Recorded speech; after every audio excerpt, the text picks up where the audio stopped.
So we pick up in chapter 8. We'll begin with prayer. Om. Om Sahanā-Vavatu, Bhunaktu, Saha Vīryam Karavā-vahai, Tejas Vinā Vadhīta Mastu, Ma Vidvishā-Vahai. Om Shānti, Shānti, Shāntihi. And below Satguru Sivananda Maharaj ki. And below Hanuman Bhagavan ki. And Jai for all the saints and sages of all the traditions. Jai. Hari Om Tat Sat. Okay. Patterns of thought cultures. The chapter we've been on the last 3 days. And leads us in here, the last paragraph that we'd reviewed yesterday, just to pick up here. The first step in detachment is to be detached from the body, which you feel so much identified. The Sanskrit word for the self is Atman. And this is, just listen, and we can let this sink in and talk about it for just a moment to center in it. The word for the self, capital S self, soul, the I, is Atman. Atman is derived from the word at, which means to go always. So it speaks to the soul journey then. Atman thus means that which evolves itself always into names and forms of the universe in order to realize his real essential nature, which is existence, consciousness, bliss, absolute. So we can take a moment with that.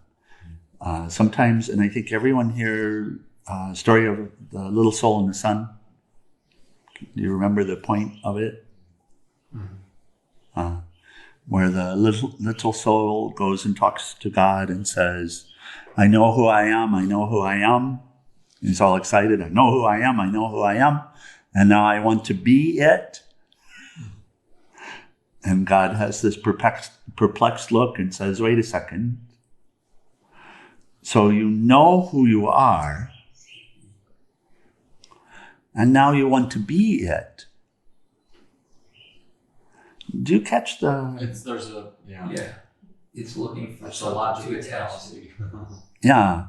So that's that becoming, that whole thing about becoming. So not a complaint, an observation. So you know who you are, and now you want to be it. And that's the story of Atman. That's the story of the self. The story of the self. And now I want to be it in order to what? To again discover who I am. Which is spirit, existence, absolute. Now, okay. So here we are in the journey to rediscover the lost inheritance. And that leads us into the pure consciousness and freedom of thoughts, which is the last portion of this chapter, Patterns of Thought Culture. It says, through constant and intense practice of yoga and jnana sadhana, and for goodness sakes, by now, we know that yoga, practice of yoga, is not practice of asanas. Okay. Practice of yoga is so much more, and in a way, so much less. So practice of yoga and jnana sadhana, spiritual practice, sadhana related to wisdom, knowledge, coming to know. The question, who am I? And working with that. So through constant and intense practice, you can become waveless and thought-free. Now, my dears, this is not the same as being thoughtless, not in the common parlance. It does not mean the same. Actually, in the common parlance, being thoughtless means not being considerate or kind or caring about. And what that actually is related to is being full of thoughts. So full of them, not being able to touch the compassion which is inside. Full of self-centered desires and full of thoughts related to attainment and then judgment of everyone and the emotional swings involved in hatred and anger and all of this. You remember. Okay. So we would have called you thoughtless because you didn't care about anyone else. You just wanted to rule over them. Yes? That was the Gopala mental experience. Thank you. Swami mental experience too, before Swami. So full of thoughts equates to thoughtless. In other words, not able to be present. And so here, free of thoughts equates to being present. Not being bound to the instinctive nature, to the reactionary nature. Being able to act instead of always seemingly being forced to react. So present. Waveless and thought-free.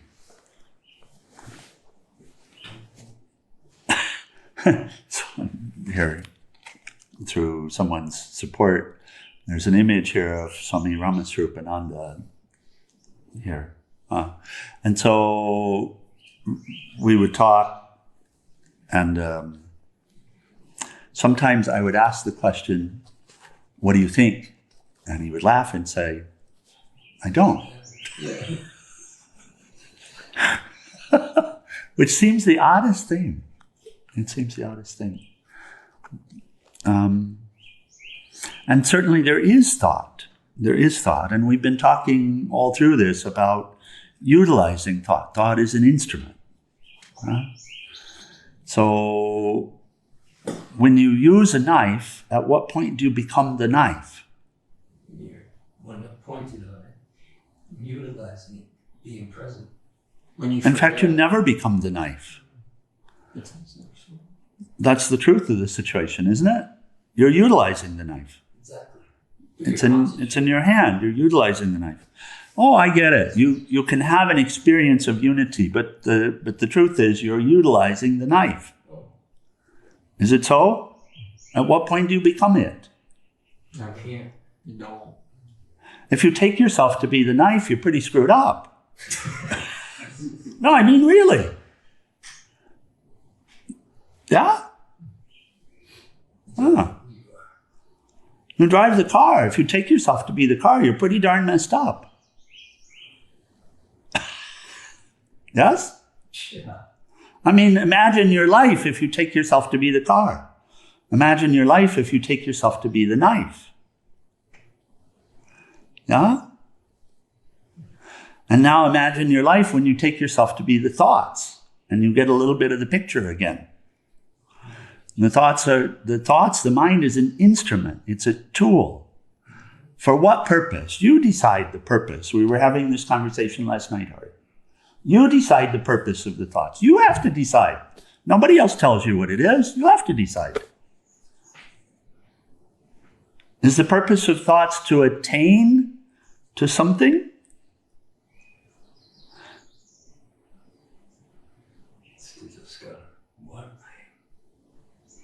Or is the purpose of the thoughts to offer something?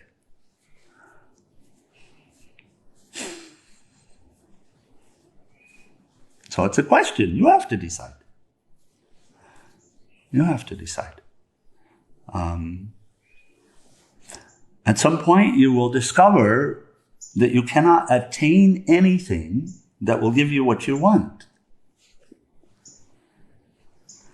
You'll discover the meaning of the golden rule. Do unto others as you would have them do unto you. You'll discover why it is that there is this entire scape called the world. And you'll see that in order to have something, you have to turn it around and give it. And otherwise, you can't have it. You can have the thing that you imagined would make you happy, but will it make you happy, Hari? No. Very sure. So why? We had a lovely discussion about that at one of our retreats. Why is it? Because happiness is inside. Happiness is your own true nature. So as long as you come out to get it, you can't have it. It's that simple. Does that make sense? As long as you come out of yourself to get it, you cannot have it.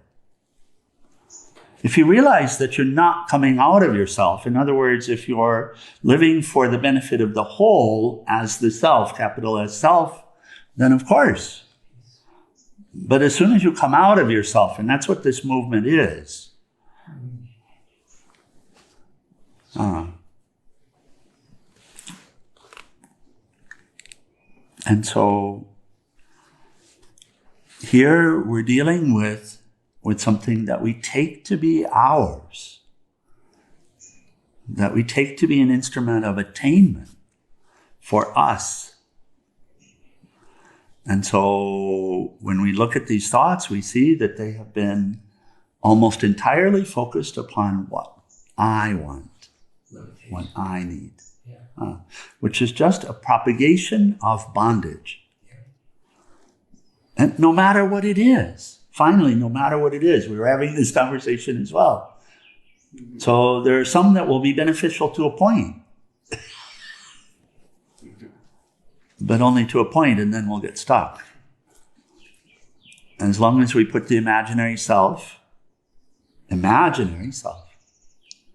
first, then nots, no choice. Imaginary self doesn't exist. It's just imaginary. Yeah. So thought-free does not mean thoughtless. And thought-free does not mean no thought either. That's interesting. Because thought is here. Actually, thought is a form of Mind. a little deeper, Brahman. Thought is an expression of Brahman. The thoughts are not separate from Brahman. Meaning the thoughts don't have independent meaning. They're dependent upon Brahman. They're dependent upon the Buddha nature, the Absolute. They're apparently arising from it, or within it. So thought-free, free of thought, doesn't mean thoughtless, and it doesn't mean no thought. It means no longer identifying with it and no longer using it for your false purposes, for your artificial purposes, for your own mental construct of who you are, in order to satisfy some urge that won't be satisfied, can't be satisfied. Never. So waveless and thought-free. Waveless meaning I am not the waves. I am the ocean. I'm not the waves. There are no waves here. There's the ocean. So waves is like another thought calling thoughts waves. It's like a whole magical. And it's all fine. It's all fine. But you have an instrument in your hands, what to do with it. You have a knife in your hands, and there's a carrot on the table. What are you going to do?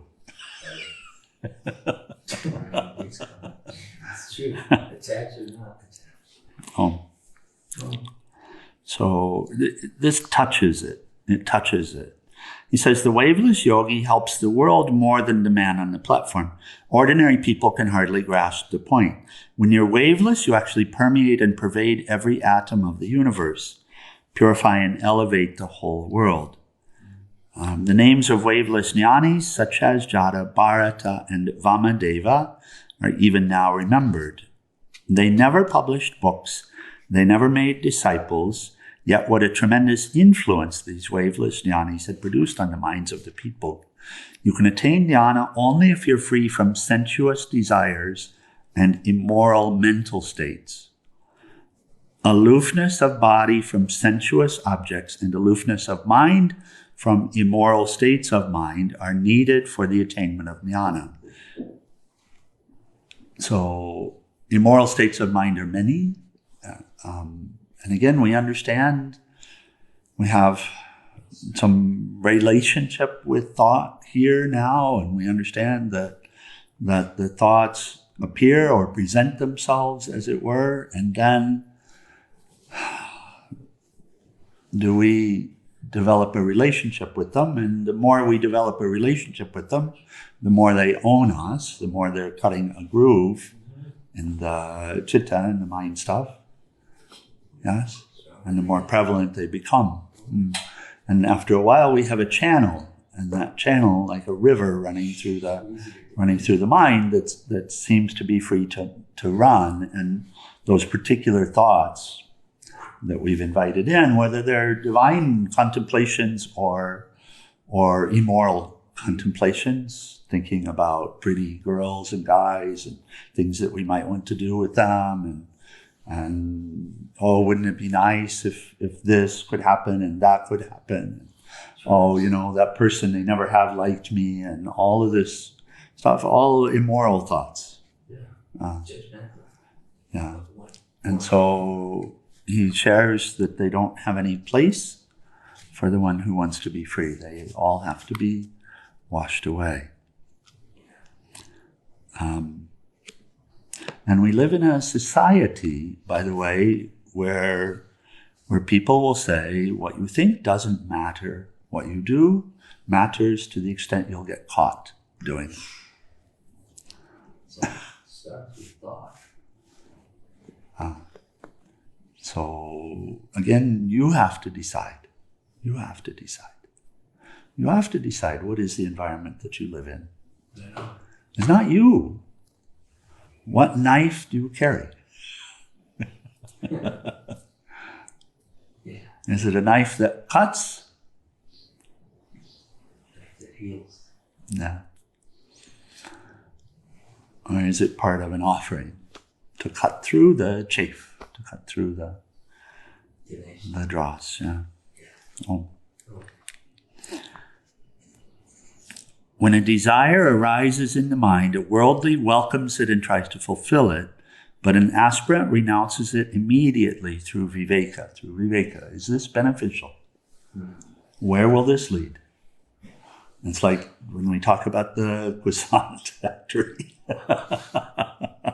At first, where will it lead? Where will it lead? So to have the presence to be able to ask that question up front and to recognize and cut it.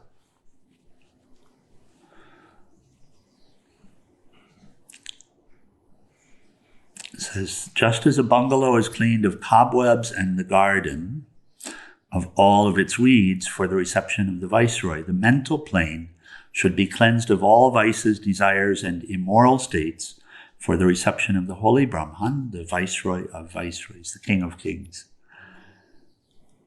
Wise people consider even spark of desire as a very great evil, not in a judgmental way, and it doesn't mean just for those joining us online.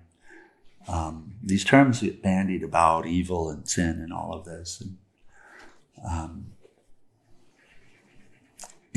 it's never to be used outside. It's never to be used against someone else or in judgment of someone else. And we've been discussing this. We're never to say so-and-so is evil, because it's not true.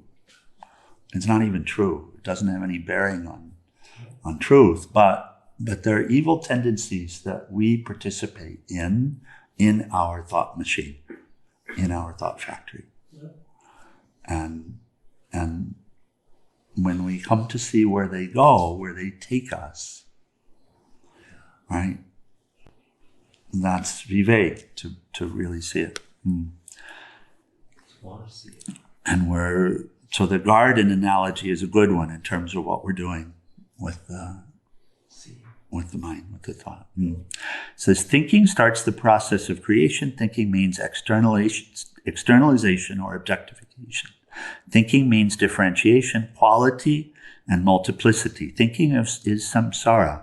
Thinking causes identification with the body. Thinking causes I-ness and mindness.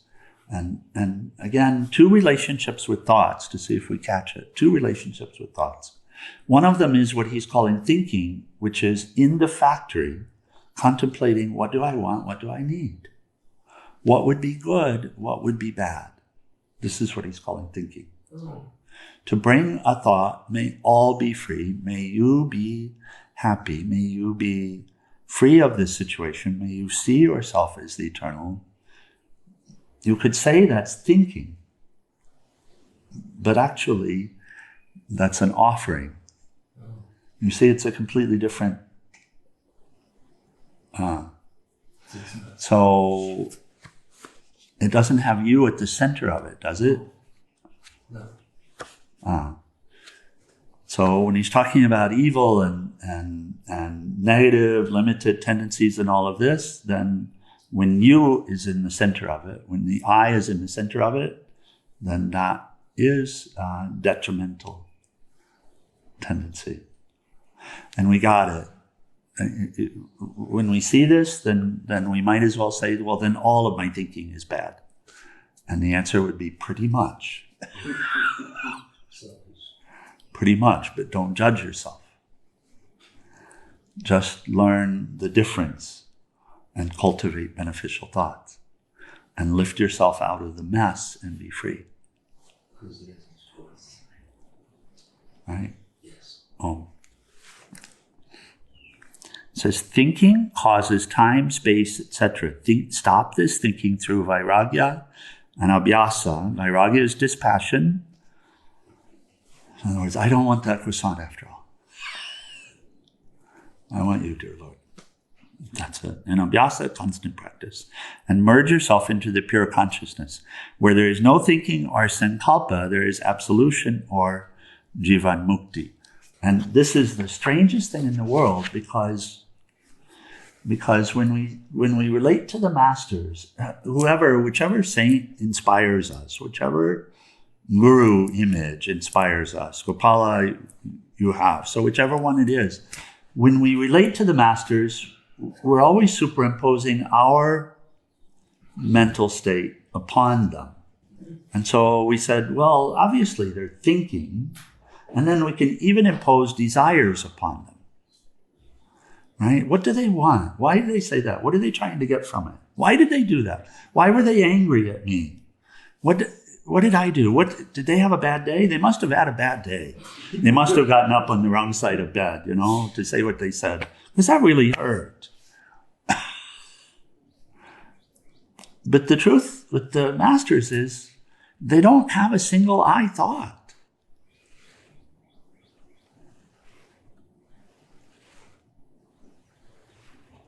And when you read the stories of the saints, we watched again Story of a Soul, which is St. Therese, that 1 hour documentary. And we have the book here. And a couple of people actually ordered the book, so I pray they're reading. And tell me where that I thought is.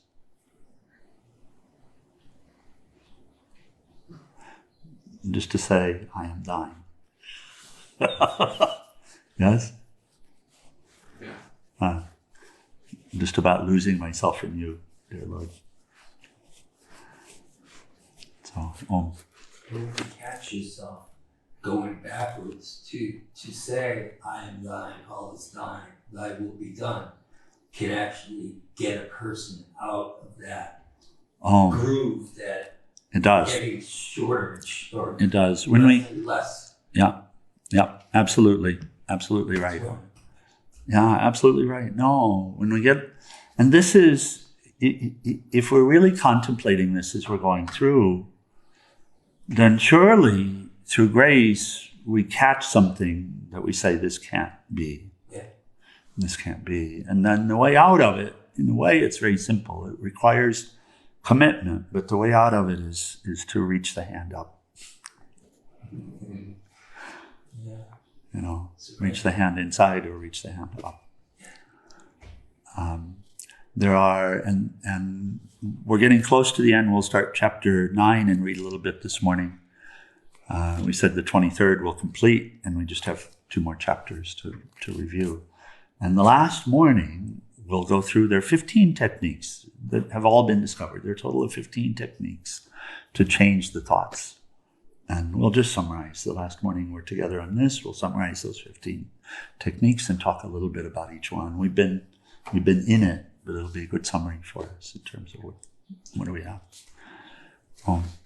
So, and here then the the movement is then from thoughts to thought transcendence.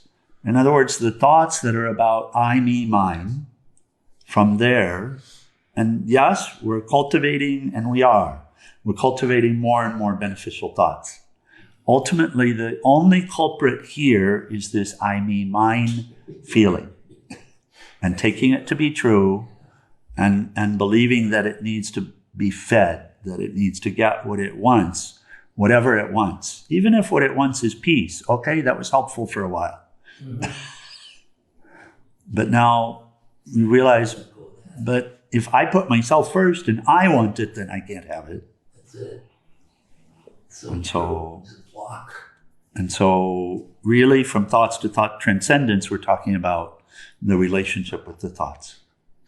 Well, the I who wants it, it's ephemeral. Yeah. It's an imagination. That's that emptiness. That's the empty. The I is not empty, but the I-ness is empty. Yeah, it needs, wants. I-ness being I need, I want, Yeah. right? That ego sense is empty of form. It's kind of fun. It is. It's empty of reality. Okay, thoughts in life. Man thinks of sensual objects and gets attached to them. He's talking about now the from to. So he begins at, this chapter is really a standalone from thoughts to thought transference. And he starts with the thoughts and what are we coming from and where are we going. Man thinks of sensual objects and gets attached to them. He thinks that fruits are very good for the body. He exerts to possess them. Fruits, not amalaka, not just pears and like that. Fruits, the fruit of action. Yeah. He thinks that fruits are very good for the body. He exerts to possess them. Then he actually possesses and enjoys them. And he now clings to the fruits. He develops a habit of taking fruits now. And when he fails to obtain them any day, he gets pain. From thinking comes attachment. From attachment, desire is born. From desire proceeds anger. Anger arises when desire is frustrated by some cause or the other. From anger arises delusion. From delusion, failure of memory. From failure of memory, loss of intellect. From loss of intellect, man is totally ruined. This is taken directly from Lord Krishna's teaching in the Gita. Then totally ruined. Then we're completely off the beam. And this is the process. The process makes sense? Yeah. Yeah. Like a loop. So, and we see the point at which the intellect becomes corrupt, right? Can we look and see that? We have enough stories to look and see it. Yeah.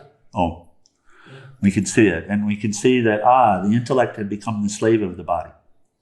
Yes? We can see it in the Ramayana. Yes. Oh. So that's helpful. And then it's most helpful to see that, this is where it happened here. Where does it lead? Right. If your body's healthy, you'll be happy. Yes, that's kind of the and there will be pains in the body and all of that, and then the desire to be free of pain, and then the pursuit of freedom from pain, which is identified as suffering. It is suffering, trying to do it that way. And that, of course, that process, that cycle is suffering. Yeah. Desires and then he makes a beautiful point. He says, desires by themselves are harmless. They are galvanized by the power of thought. So for desire to arise, it's harmless. Yeah. But when you start to think about it, that's where the harm is. Yeah. Then only they do much havoc. Man muses or thinks on the objects of the senses. He imagines that he'll get a great deal of pleasure from them. This imagination excites the desires. The power of imagination cooperates with the desires. Then the desire is invigorated or vitalized, and they attack the deluded jiva, soul, vehemently. So is there a bigger word than that? Brutally, not bigger, but just another way to relate. So all of the attacks, whenever we feel attacked, it's actually this is the attack. It's the externalization of happiness. In that thing. Yeah. And then from that, the cycle. Mm-hmm. The thinking about it, the attaining to it, etc., all of this. Oh. Okay. We'll close with this little bit. Man is not a creature of circumstances. This is a reminder we've talked about. His thoughts are the architects of his circumstances. A person of character builds a life out of circumstances. She steadily perseveres and plods. She does not look back. She marches forward bravely. She is not afraid of obstacles. She never frets and fumes. She never gets discouraged and disappointed. She is full of vigor, energy, vim, and vitality. She is ever zealous and enthusiastic. Thoughts are the bricks with which the character is built. Character is not born, it is formed. Determination to build definite character in life is needed. This must be followed up with persistent striving. Not to get to craft or to build a pristine character. Pristine, pure character. We'll close with this thought. We had the example yesterday of Lord Chaitanya. Now these are examples for us, and we're not to say, well, I'm a terrible person because I'm not there. We're not to say that. But to the extent that we can hear these stories and establish goals and ideals which are entirely within our reach because of who we are. To the extent that we can do that, we can be free. And the story we talked about last night, Mataji had shared it yesterday on the Srimad Bhagavatam discussion, which for everyone joining us online, we have every Friday at noon Mountain Standard Time, and it's on Zoom, and you just ask, and we'll give you the information, the links to join in. We just had the second session, and it'll go on forever. We're 12 pages into the first canto of 18 cantos. So, but the story was about Lord Chaitanya, and what had happened was that Chaitanya had come to his guru, and his guru gave him something great. His guru gave him the mantra, Lord Narayana, and he taught him how to chant the mantra. And his guru told him that chanting the mantra would lead him to moksha, to freedom. He helped him understand what freedom was. And what a great gift you've given me. Wow. And then the guru says, only one thing you need to know, which is you can't share it with anyone. And Chaitanya says, what will happen if I share it? And the guru says, you'll go to hell. And so he said, okay.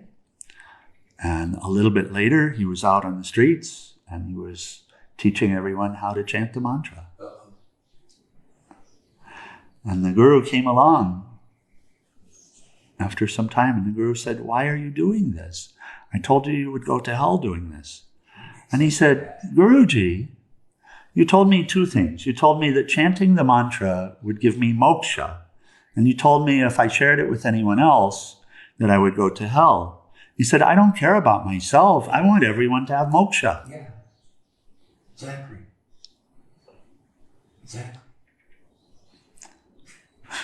It's beautiful. And so these examples are here given us because that's absolutely speaks to the true nature, the real nature, free of the bondage of this I, me, mine, and all of this self-centered thought process about what I need, what I want in order to get this or that, or if only, this person would have done that or said that, or if only I would have gotten that job back when and then, or if only I would have picked him instead of him, or her instead of her, and all of this. Oh my God, I've lived the dream. It's a nightmare. And so, wake up and see that. It's beautiful. Yeah. And so what Swami Sivananda is giving us here is the way out of the nightmare. It's the way out of this very, very bad dream. which is to come into our own true nature, to transcend the thoughts and to be who we are. Oh, okay. So we'll close final prayers in RT, page 174. Oh wait, Hari, you should check quickly for any comments or questions, please.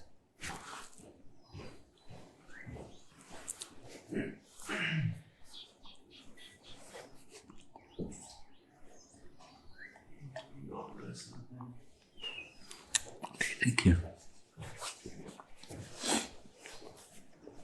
I'm hoping that the feed is okay today. I saw the video flicker a little. Okay. Om Trayambakam Yajamahe Sugandhim Pushtivardhanam Varvai Rukameva Bandhanan Mrityur Mukshiyamam Mritat Om Trayambakam Yajamahe Sugandhim Pushtivardhanam Varvai Rukameva Bandhanan Mrityur Mukshiyamam Mritat Om Trayambakam Yajamahe Sugandhim Pushtivardhanam Varvai Rukameva Bandhanan Mrityur Mukshiyamam Mritat Om Shānti Shānti Shāntihi.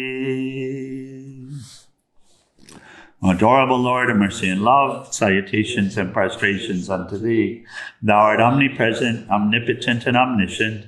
Thou art Satchidananda. Thou art existence, knowledge, and bliss absolute. Thou art the indweller of all beings.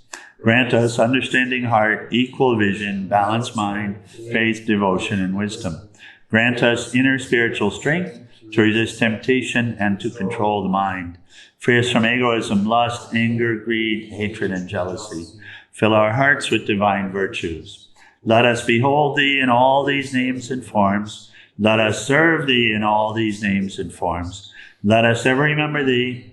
Let us ever sing Thy glories. Let Thy name be ever on our lips. Let us abide in Thee forever and ever. Nambalo Sakura Shivananda Maharaj Ki, and for all of the saints and sages of all the traditions.